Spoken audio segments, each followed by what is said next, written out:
Well, y'all have your work cut out for you because the last conversation was super dynamic on the Brazilian GDPR or LGPD. We're going to be talking about that sure a lot, but right now, even a more serious issue, we're going to talk about how to fight back against Latin America's cybercrime outbreak. And I want to call to the stage Igor Gutierrez, the Information Security Officer and Data Protection Officer at Grob. Please come on the stage, and thank you so much. Good luck. I look forward to hearing this. Hey, Jennifer. Hello. It's a pleasure to be here with you one more time.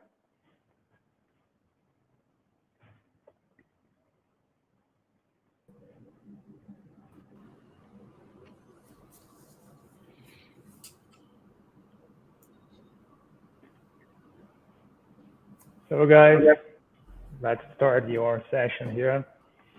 First of all, I'd like to thank the PrivSec for this event. It's a pleasure to be here one more time. And I would like to thank our audience too. I really hope that everybody enjoyed this panel with us. So let me introduce myself. I'm Igor Gutierrez. I'm an Information Security Officer and Data Protection Officer in a global company for Germany. I've been working with the IT and cybersecurity for more than 21 years. And now we are here with excellent professionals too, with a deep acknowledgement about cybersecurity and legal. Please, guys, introduce yourself. Marc Andreessen, please. All right. Hi, everyone. Happy to be here again. I'm Marc Andreessen, an information security consultant for about 30 years already, playing a role now as a partner for EY in cybersecurity. Also, as a professor for MBAs and a writer in this arena. So happy to be here and share as much as I can with the audience. Thank you. Please, João. Hi everyone, I'm João Pedro Teixeira. I'm partner at Cots Attorneys and Law, and I'm a law and IT specialist. I would like to express my happiness to be participating in this PrivSec event with such notable professionals and a qualified audience. It will be a pleasure to share some knowledge with you and discuss this important topic today. Thank you, João. Please, Marcos Tulio. Good morning, everyone. So my name is Marco Tulio. I'm from Brazil, here in São Paulo. I'm the Chief Information Security Officer at OIT, an ID tech company focused on, biometrics and facial recognition. And very happy to be here and try to contribute a little bit about this crazy scenario that we are living here in Brazil and Latin America. Great, guys. Thank you for the introduction. So to start the discussion, it would be interesting to understand the current scenario in Latin America, right? So Brazil is 7th place in the rank today of the cyber crimes with 7 million attacks, while Argentina is in 9th place with 60 million criminal actions. And in recent months, this scenario has increased exponentially due to the hybrid work. We know that, right? And the US leads as the point of the origin attacks against Latin America with more than 550 million pieces of malware sent in the first quarter of the last year. And you know that cyber criminals continue to innovate and diversify their attack strategies, looking for more profit opportunities. For example, on Chile, is the Latin American country that most carries out attacks against web pages, as almost something like 24,000 hacking attempts in the first quarter of this year. Then comes Brazil with 23,500 searches for the hole in the web interface. And another highlight that we have is Argentina with 9,000. Then we have Colombia with 5,500 invasion attempts. And finally, we have Panama with 1,200. So in the face of all of this, the phishing attacks and the ransomware attacks lead to the biggest losses that we have today in Latin America. And the cost of the proper security strategy is often less than the financial loss and image risk generated by successful attack. Then, based on this whole Latin American scenario, I ask you guys the first question: can a company fight against cyber criminals alone? If not, how to work together as one block to succeed? Please, Marc Andreessen.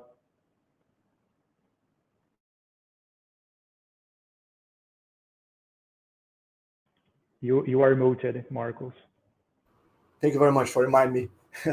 Yeah, I'm happy to answer these questions because I have a special interest in this discussion, especially if I look back and remember the scenario that I faced 30 years ago, which seems to be different, but it's not really different because during the last 3 decades, we saw the cyber criminals getting better and better.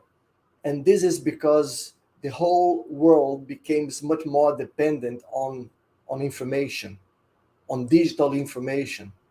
And that's why we have a lot of money flowing around and motivating all these cyber criminals, because the results of their attacks are generating a lot of money, which is a very strong motivator factor.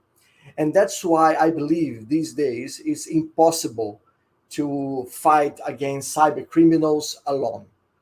First of all, because a normal company face so many business challenges on top of the cybersecurity ones, that is almost impossible to have enough resources to grow and to make your security as sophisticated as the cyber criminals attacks.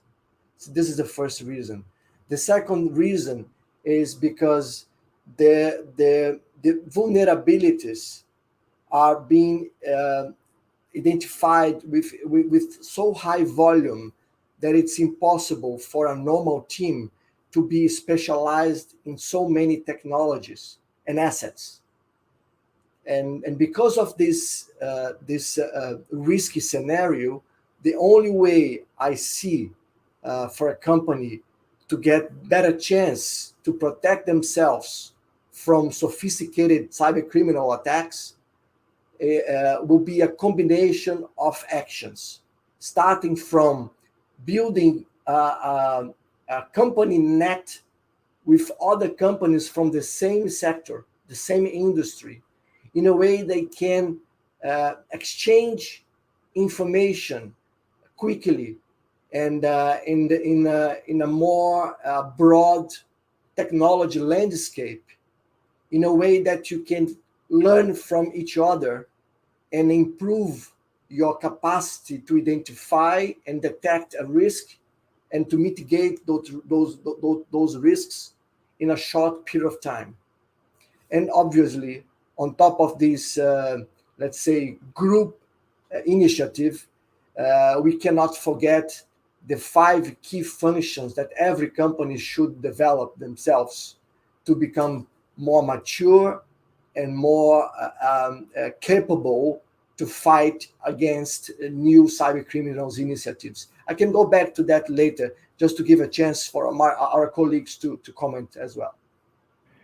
Yeah, perfectly, Marcos. Thank you. I totally agree with your point of view. Please, João, about you. Well, I also agree with Marcos. I think that the transnational nature of cybercrime and its borderless characteristic makes it difficult to anyone to fight it alone. So when we think about fighting the cybercrime, we have to understand that is a shared responsibility of governments, private sector players, and also from the individuals themselves. We've been seeing in Brazil a lot of problems involving all this kind of entities and organizations and also people. So when we look at this topic with a broader view, the importance of fighting cybercrime as a bloc is highlighted. Considering this, it's important from the legal perspective that we have a regional harmonization between legal frameworks, as many times countries seem to face these problems in a different vision. Also, this can be done by the adaptation and the creation of national cybersecurity strategies, something that has been done by a lot of countries in Latin America. And the key factor of success in this way is the international cooperation, as this borderless characteristics from cybercrime makes it important to countries or companies, as Marco said, to share information about it, to share knowledge, and to help each other to be more prepared to the ever-growing challenges on cybersecurity and cybercrimes. Thank you, João. About you, Tulio, please. Yeah, I think that I agree with both colleagues. I guess they they spoke about almost everything. So I like to share the concept between two sides of the coin. We have the as you guys said about the vulnerabilities environment and the evolution about the threats. So when we look to the threats, the threat ecosystem, we have it's ironic. We have the global cybercrime invading Brazil and Latin America, and stealing victims from our criminals here in the region. That's crazy, but also increasing the bar on sophistication. So that's the main problem on the threat side of the equation. On the other side, when you're talking about vulnerabilities, you need to understand the social and economic component of it. That is pretty much the pandemics and the financial ecosystem, when a lot of companies trying to survive in the new age of digital technology environment, both breaking traditional and incumbent companies, on big banks, on retail, insurance companies, whatever. But on this side, a lot of tech companies and startups, and even the traditional one, not so comfortable on the security side of the equation, on the vulnerability side. So being much more exposed, and forgetting, in general speaking, forgetting to call to the party the security partners. So the CISOs, the DPOs, the chief privacy officers. So we still are suffering with this lack of capability to be much more able to survive in this arena.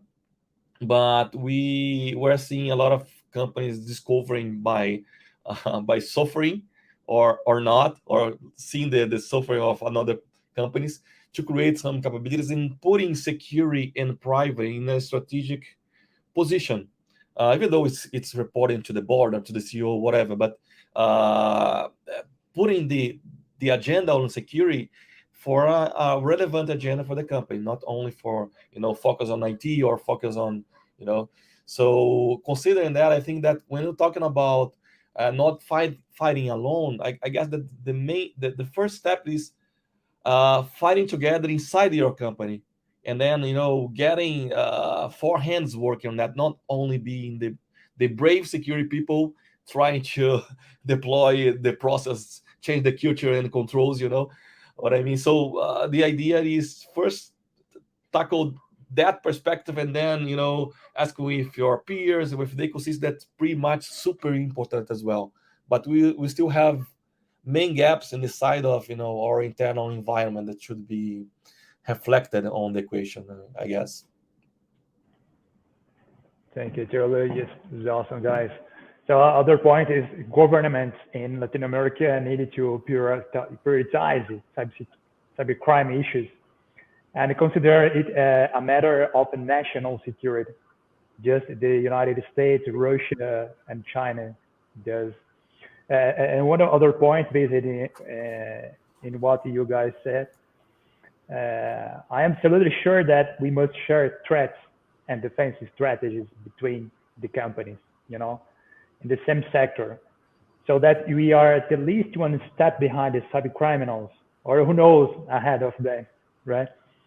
Basically, on that, the second question that I'd like to do is, what is the key factor of success, knowing the cybercriminals are even more motivated and sophisticated, while the attack surface is also expanding?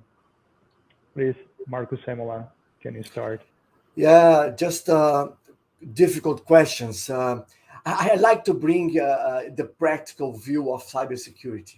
Maybe because I'm a consultant and I used to be very practical when shaping projects to the clients. But at the end of the day, every single company in the world will be facing cyber attacks, will be at risk. Some companies in high level of risk, other companies is small level of risk, but all of them will be facing risks. It's part of the nature, yeah, of the world.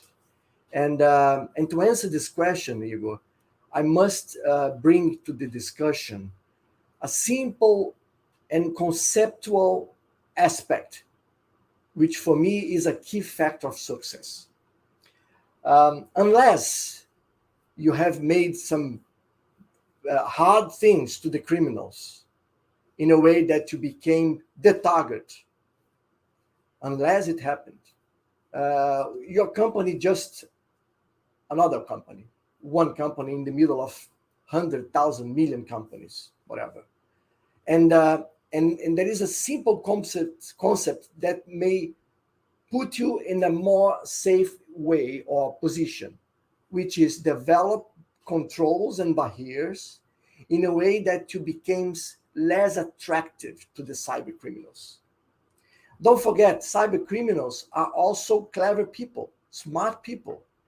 They also make risk management decisions.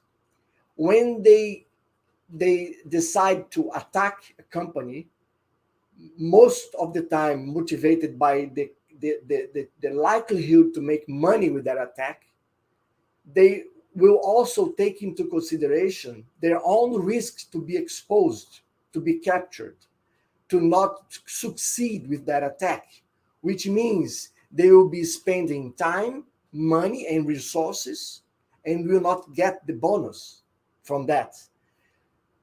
Therefore, the key factor of success for our companies is to become less attractive, to build big walls, to make their life difficult in a way they choose another company instead of our companies. That's a secret from my point of view, folks. Thank you, Marcos. And you, Tulio? Yeah, a great point raised by Marcus. So to raise the cost of the attack, I was wondering, trying to play here a little bit the devil advocate, even though I totally agree with Marcus. I was thinking, sometimes you have something very valuable that the cybercrime needs you. They want you. So but even like that, you should protect yourself and make that harder to them otherwise. But I think that going one step behind it, you should first of all clear the basic. It is still inside of what Marcus said, but you should do the hygiene. We're still struggling as an ecosystem to do a good hygiene, cyber hygiene. Doing patch management, do the monitoring. Know how to react and respond. Have the proper backups and tested in place. So I think that we still have this kind of gap, and why we evaluate and we evolve with all these platforms, going a little bit dive into the strategy, perhaps try to put a little bit components, some seeds in the middle of the journey to try to evolve some aspects of protection regarding the risk profile that your company have. So unfortunately, you won't be able to have the same level of protection to everything, every asset, every crow jaws. So we need to think about which risks you are more concerned about. And how can you put the, like a Lego, to put the right pieces on it to protect and, to raise this bar, the cost to protect, and the cost of the cyber attack, of the cyber criminal perspective, but trying to be very tactical on that point of view. Sure. Thank you, Tulio. About you, João? Well, I totally agree with my colleagues. My experience working with Brazilian companies shows that many of them have a low level of cybersecurity measures or information security measures, and even awareness between its employees and this kind of thing. And this lack of maturity on this topic may facilitate the attacks from the cyber criminals. But also, I would like to highlight the importance of the legislative measure and the public policy on this topic.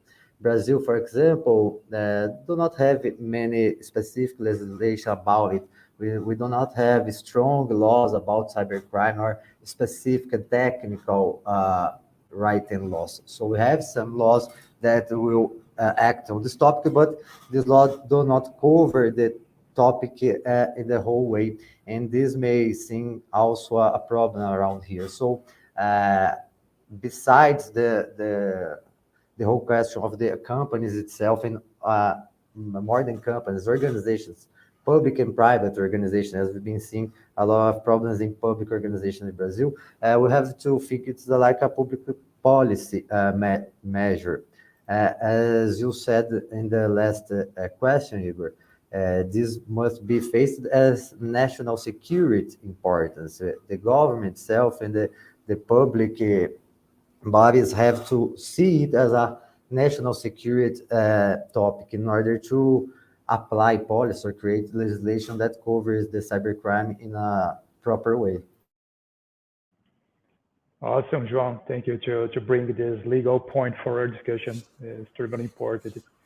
The companies needed to understand that yesterday's defense strategies no longer working for today's attack. That's it. Now, other red flag that we have in Latin America, I think around the world, but specifically in Latin America, there are more than 6,100 unfilled cybersecurity vacancies in Latin America. And the number of the vacancies is likely to continue to rise. The number of the trained professionals is not enough for the current demand, not only in Latin America, but through the world. And specifically in Latin America, today, there are many talents are accepting proposals to migrate to another countries, as the United States, Canada, Ireland, and Portugal. So now, guys, how to workforce shortage can affect this scenario, and what companies can do to keep their talents? Please, Tulio. Man, that's crazy. It's we are living this reality from like maybe more than 2 years, and it's crazy. So how I think that we should look outside the box, trying to I can say what I've done so far to try to to be better on that.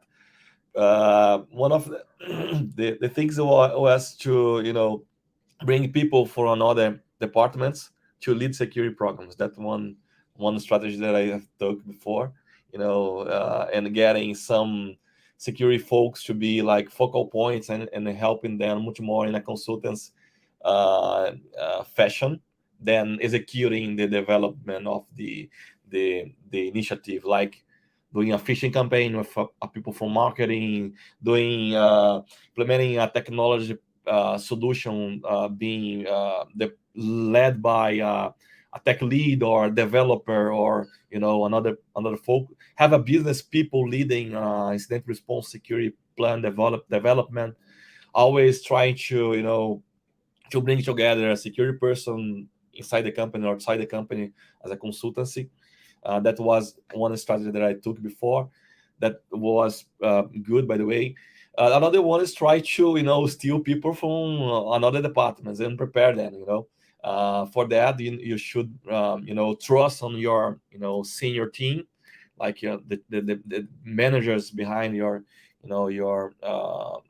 team, to prepare them, and make this as a rotation side of strategy, because it's being very hard to find professionals in the market. There is no everyone is employed in security. It's difficult to find. If you start tomorrow and have 1 month experience, you have a risk to lose the profession to a bank or whatever. So it's crazy. I think that we need to thinking about outside of the box strategies to go over that reality, sad reality. Thank you. About you, Marc Simula. Tulio, I was listening, and I definitely believe we need to reboot the whole society around the cybersecurity workspace. I think we should stop trying to steal people from other companies and in 1 minute, and lose another one from the other minute for the other company for a couple of bucks. This is not going to solve the whole society problem or the company problem or the market problem with the lack of cybersecurity professionals. We must accept that we have a problem, and we have part of that problem, which means that it's time to educate, to develop, and to form new cybersecurity professionals.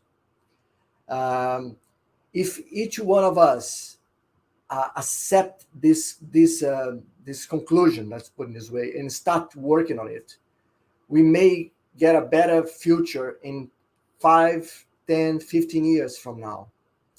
Otherwise, we're going to be fighting all the time for people that are not working with you, but for our other company, and they will be flying around.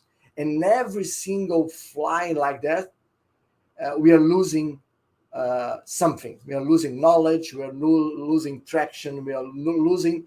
Also, we are losing the chance to make that professional better, because for this kind of market tension, I have seen a lot of professionals being highly, let's say, paid or evaluated or qualified, but they are not ready for that. They are just being highly evaluated because of the lack of resource, and this generates a dysfunction in the whole market. So, guys, I'm asking it to you three, and for all the audience, let's stop, reboot it, accept it as our task, and start developing new people in cybersecurity. That's the only way forward, from my point of view, guys. Yeah, definitely. It's a long way. 600,000 people in the market in Latin America. It's a lot of people. I go to the next question now, specifically to João. We're talking about until now about the current cyber strategies in Latin America. We're talking about the workforce shortage that we have here. And we see today, João, many companies are considering adopting cyber assurance as part of their defense strategies. What do you think? Does having cyber insurance help reduce the risk, or does it give you a false sense of security? What do you think about that, please? Well, in my opinion, the cyber insurance is good, but just solves a minor part of the problem, the material consequence of the cybercrime. With the cybercrime insurance, the organization will have a less problem to deal with the damage caused for third party. That's good. However, when we look to the cybercrime, we have other type of damages that can be felt by the company. For example, the loss or the theft of intellectual property and industrial secrets. We have damages to its image. We have damages to its confidence in the market or its customers. So these problems are not solved by the cyber insurance. It will not help to protect the image of the company or to protect its secrets and intellectual property. So when we look to the cyber insurance, we have to face it as a complementary measure in a digital security strategy, not the principal one. So it's good for the company to have insurance in this way, but it's the minor part of the question. The other points my colleagues already said here in this panel are, in my vision, much more important. So we have to better prepare our professionals. We have to work on the workforce. You were talking about the workforce problems and gap we have by now, and that I totally agree with Marcos. We have to develop professionals here. So as I think that the cybercrime and cybersecurity may be faced as national security issues, this should also be supported by government, so public programs to develop this kind of professional and public incentives to private sector to develop them also. In my vision, this money would be much better used in this way than a cyber insurance, despite the fact that the cyber insurance may help the company to solve the material consequences of a cyber crime. Oh, good. Thank you, João. So now, guys, we have a question for our audience. I'd like to drive this question for João again, okay? The question is it legal to pay ransomware in Brazil? Well, I can say that is not illegal. As I said in a previous question, we do not have clear laws on cybercrime in Brazil. It's a point of our laws that's not good. We have some laws that will mention the cybercrime, but not in a technical way. So you that are technical professionals may read the law and wow, what did I say in this here? What they mean about it. So no, it's not illegal. When we have a victim of ransomware, we are talking about a victim, despite the fact it's not recommended to pay the ransom because you may not be back from where you were. It's not illegal by now. It's a point that our legislative powers have to work on it, to discuss on it, and how Brazil will deal again with this kind of national security issues. Now, we are talking about national security issues. We have been seeing ransomware attacks in public and private organizations in Brazil, and this is a topic that may be faced by our politicians, our policymakers, and they have to confront or to discuss this question. But by now, it's not illegal to pay a ransomware, as we do not have any specific law that will say this. Thank you, João. We know that it's a delicate issue, that right? If pay or not to pay. One more point of view, please, Marc Andreessen, about this question. Pay or not to pay? Yeah, I mean, I have a mix of feelings and perceptions around the same subject. I mean, I cannot refuse the fact that information security for a company is a mix of things, almost like a puzzle, where some pieces of the puzzle plays a very technical role in the front of the battle. You know, blocking firewalls, stopping unauthorized access. These where the real things happen. Yeah, but there are other pieces in the same puzzle that plays other kind of role, which is bringing peace of mind to the investors, peace of mind to the executives. You know, let's say a storyline to share to the society, which is also relevant at the end of the day. So the insurance itself plays this kind of role in the background. You know, they are not being effective protecting from a very sophisticated cyber criminal attack, but will bring some evidence that the company realized the risk is there, that it's impossible to eliminate it completely. And in this case, where everything that you have made for detection, response, recovery, and other functions, if it fail, you always have an insurance to somehow mitigate a little bit the impact of that event. Yeah. So that's the opinion, Hugo. It's good to have, but nobody should trust only on that to feel safe. That's the point. Thank you, Samuel. Thank you. So, guys, we are going to finish your panel, and the last question that I would like to ask for you guys, first of all, for Tulio, what do you expect for the next few years in Latin America? Please, Tulio. Yeah. So also reading some questions here in the chat, and getting the also trying to jump into the question and try to answer your own question, Igor. I guess we have seen much more a peak on incidents than just lighting. When you look for all reports on security reports, you see this this evolving of cyber risk and cyber incidents and whatever.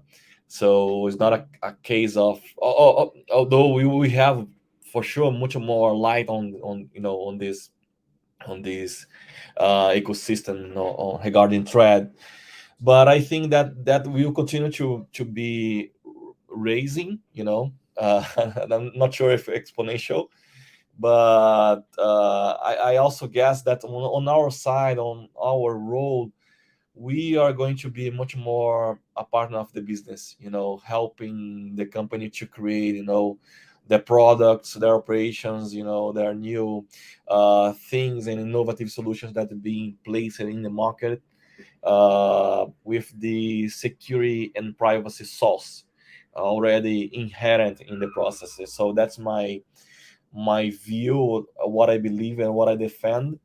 And I think that will start to spread in the ecosystem, this concept, and this not only thinking about security and privacy by design, but go beyond that. Having organizational culture being influenced by security and privacy, indeed, not only as a demand to be compliant to the law or to not be killed by the threat ecosystem. So that's what I believe. Thank you, Marco, Tulio. And about you, João, please.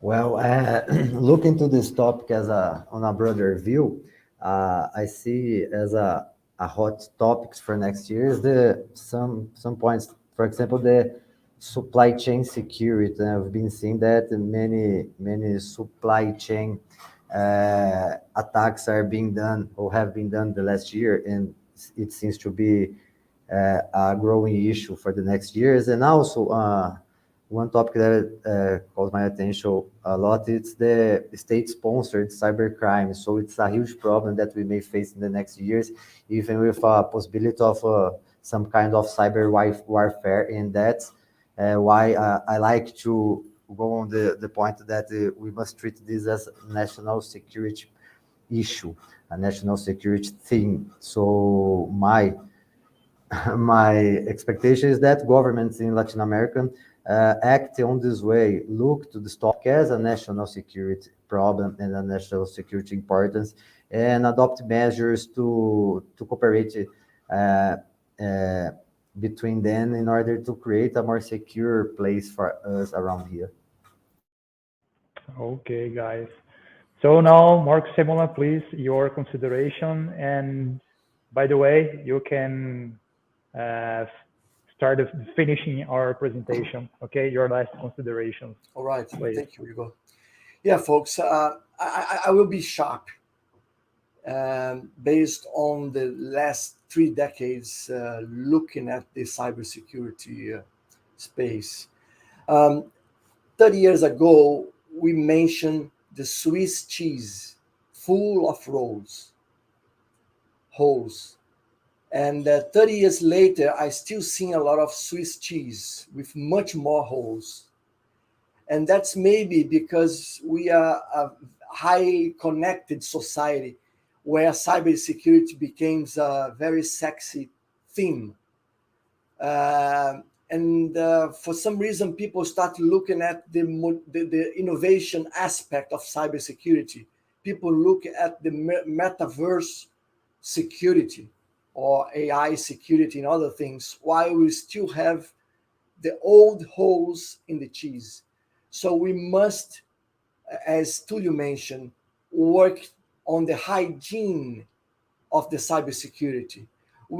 Every single company needs to go back to the basics, to protect the core, to implement the standard controls that are the structure for any advanced cybersecurity solution. And just to wrap up this comment, I will make an analogy as a triathlete. Nobody can think about running a marathon if they never run a 5 kilometers run, and that's what we need to stop now. We need to teach our leadership, to look at the risk in a broader way, holistically, to prioritize the basics before think about the next stage, the next step, and bigger investments. That's all. Thank you very much, folks. Thank you, Marcos. Now, João, you would like to say something in 30 seconds for our audience to finish that?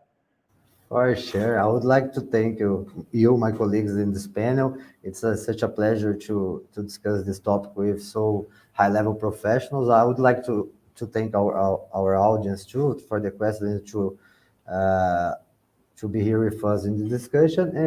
And that's it, just to thank everyone. Thank you. Thank you, João. How about you, Marc Studio? Yeah, just to say thank you. It was a great conversation, and let's keep being brave in our work here. Awesome. Marc Semola, would like to say something more for our audience? I always have something else to say. Yeah. Thank you, Hugo. Let me take advantage to bring one fresh survey that EY did for Americas with 33,000 companies, and the results is shocking, which connects to what I have said before. The question was, when are cybersecurity teams joining new business initiatives? Surprisingly, 36% of the companies said they engage cybersecurity in the plan phase, 27% on the design, 90% on the build, 5% on the test phase, 7% on the deploy, 3% on the run, and 7% of the total never engage cybersecurity. This is shocking, and we cannot accept it in 2021. If you are talking about, business protection, business trust, and business security. Let's change it, guys, together. That's it. So thank you guys for this participating with me. Thank you our audience for that. And thank you the PrivSec. We'll see you soon on the next event. Now is with you, Jennifer. Thank you. Thank you so much, obrigado.